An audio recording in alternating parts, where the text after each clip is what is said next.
Un passage de Dans la dèche à Paris et à Londres de George Orwell, la traduction de Michel Pétris, chez 18. Vers la fin, au moment où il est trimardeur à Londres.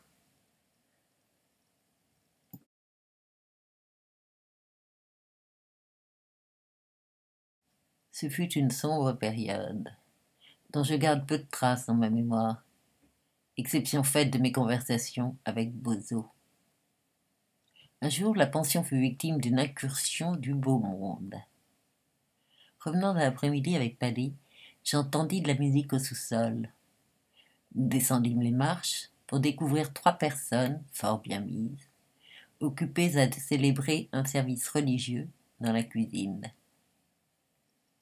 Il y avait un grave et digne seigneur en redingote, une dame installée devant un harmonium portatif, et un jeune homme sans menton jouant avec un crucifix. Il s'était, paraît-il, invité sans façon, et s'était sans plus de façon mis en devoir d'officier. Ce fut un rare plaisir et une satisfaction délectable de découvrir la réaction des pensionnaires face à cette intrusion. Pas la moindre trace de grossièreté, non. On se borna à faire comme si les intrus n'existaient pas. Sans s'être concertés, tous ceux qui se trouvaient dans la cuisine, au nombre peut-être d'une centaine, continuèrent à vaquer à leurs occupations.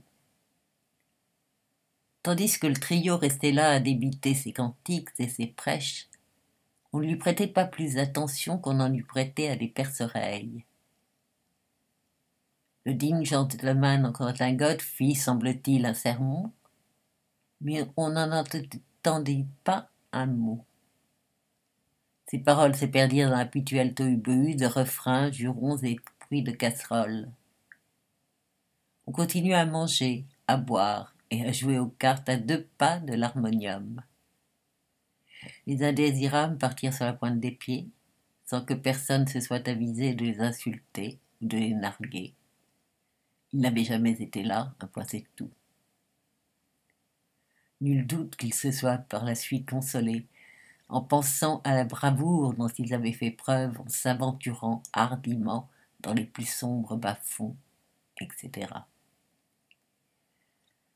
Bozo m'apprit que la pension recevait plusieurs fois par mois la visite de ce genre d'oiseaux. Ils étaient dans les petits papiers des services de police, et le gérant n'avait pas le pouvoir de leur fermer sa porte.